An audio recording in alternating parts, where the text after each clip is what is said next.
Mga kaganapan tuwing Foundation Day.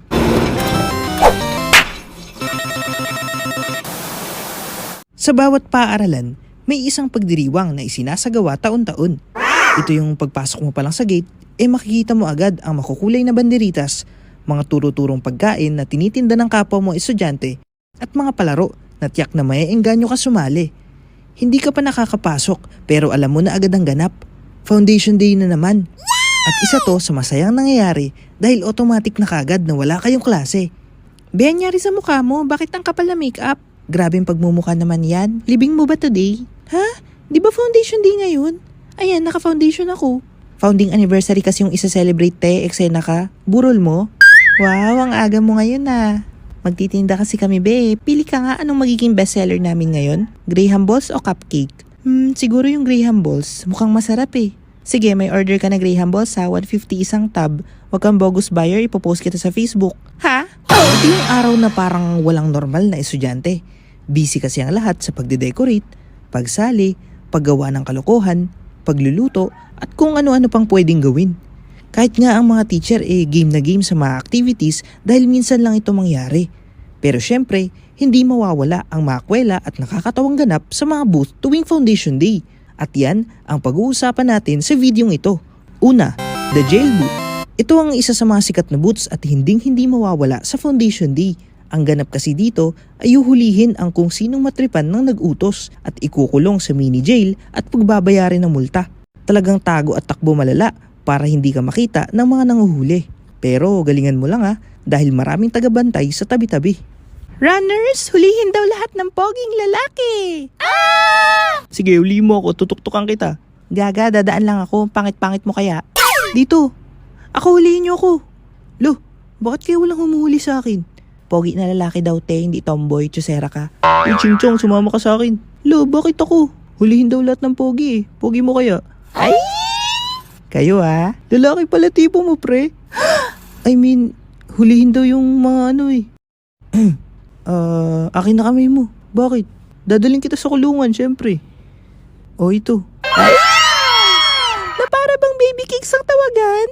Pero syempre, kapag nahuli ka, hindi ka agad-agad makakalabas. Kailangan mo munang magpiyansa. Kaso minsan, kurakot din sila. Ay, huwag kayo maingay dyan. May gagawin pa ako, gusto ko na lumabas. Oo nga, sasapakin kita paglabas ko, tingnan mo. Maghintay kayong 30 minutes, saka magbayad kayo, 50 pesos para makalabas kayo. Hoy Brando, yung project natin di pa tapos, tas nakikisali ka dyan. Nahuli nga ako. Bayaran mo muna ako para makalabas ako. Leche! Sasabihin ko kay ma'am di ka tumutulong. Bayaran ko na si Tyler. Palabasin nyo na siya. Ha? Bakit? KJ ka naman pre, dapat mamaya 30 minutes pa. Basta palabasin nyo na, ang init-init dyan Saka baka mamaya may gagawin pa sila. Ay, concerned siya. Sana all caring. Jowa yarn? May dapat pa kami malaman pre. Pangalawa, the food booth. Ito naman yung hindi rin nawawalang ganap tuwing Foundation Day. Marami kasing pagod at gutom kaya naghahanap sila ng merienda at makakain.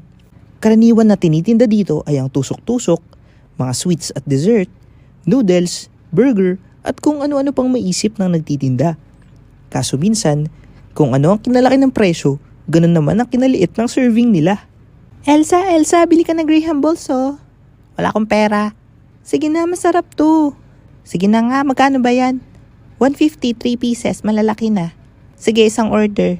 Ito Lo, anong klase yan?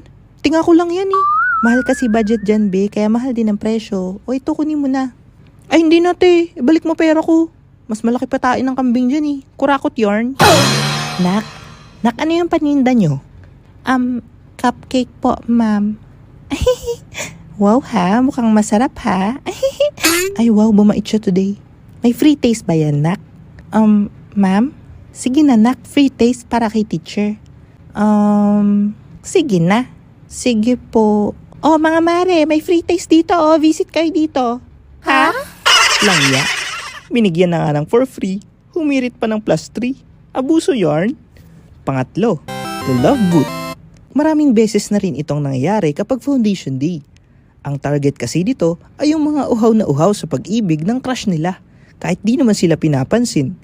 At kung minsan, planado pa ito ng kaibigan mong pinapagtripan ka para mabugaw ka sa kung sino-sino. At handa silang magbayad ng malaki para lang magkaroon ka ng ka-love team mo. Be, mag-message na kayo sa crush nyo. Malay nyo, maging kayo pa. Uy, te, message daw.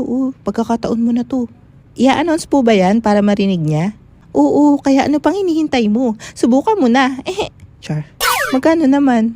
100 pesos, simple message lang. Sulit na to. 100? Ano yung message nyo, may gayuma? Wag na te, text ko na lang nanay niya. Magkano po marriage boot? 50 pesos. Okay, sige po. Pa-marriage boot po ako at si Tyler. Ay, sure ka? Di ka ba sasapakin nun? Ha? 1 minute later. Tyler at Anna, sumama kayo sa akin sa marriage boot. Ay! Hala, ano ba? Ayoko. Hala. Kayo gumawa sa akin ito, no? Hala, nahihiya ako. Hala. Lo, may sayad ka ba, te? Sana all baliw. Pang-apat, the blind date booth. Ito naman yung booth na nakakainis minsan.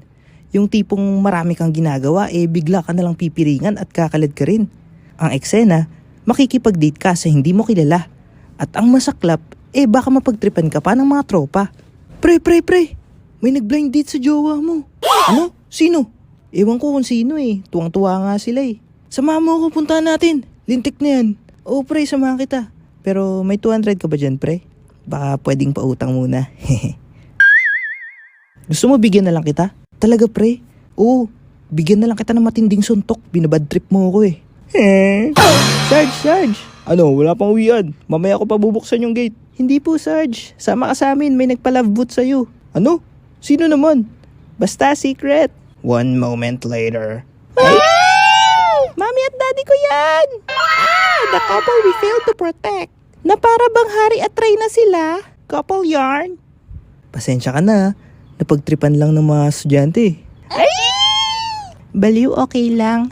Di rin naman ako busy Ganun ba? Ang ganda mo pala pag nakangiti. Ikaw talaga bolero. Talaga ba? Oo. Kamukha mo yung ex ko na namatay. Ha? At pang-5, the horror booth. Ito yung isang ganap na hindi rin mawawala tuwing Foundation Day. Kung ano-ano na lang kasing maisip ng mga estudyante para lang magbigay saya sa school. Kaya buwis-buhay silang gaganap bilang multo para manakot. Maraming takot sa ganito, pero marami ring nagtatry para mantrip lang sa loob. Ang masaklap, nagkakasakitan pa sila na para bang ginagawa ng totoo ang mga eksena.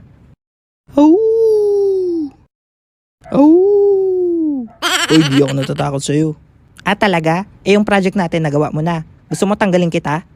Multo! Saglit lang nga! Wait lang! Uy. Huwag nga kayo nananapak tsaka ng tatadyak! Uy, Brando, ba't ka kasi nananapak? Gagi kayo. Tao rin kami, mga ulang ya kayo! Di sana di na kayo nag-horror boot! Iiyak na yan! Lay na pre! Di naman nakakatakot Uy, takutin mo kami. Kaya nga, tatayo ka lang dyan. Sayang bayad Be, magpahinga raw muna kayo, sabi ni ma'am. Oo be, kakain muna kami. Sige, may tao pa ba sa loob? Tawagin mo muna. Wala nang tao, nasa kantina silang lahat. Uy ano, di ka kikilos dyan? Oo nga, sayang bayad takutin mo naman kami. Pre? Lo? Pre, nasan ka na? Di magandang biro yan sasapakin kita.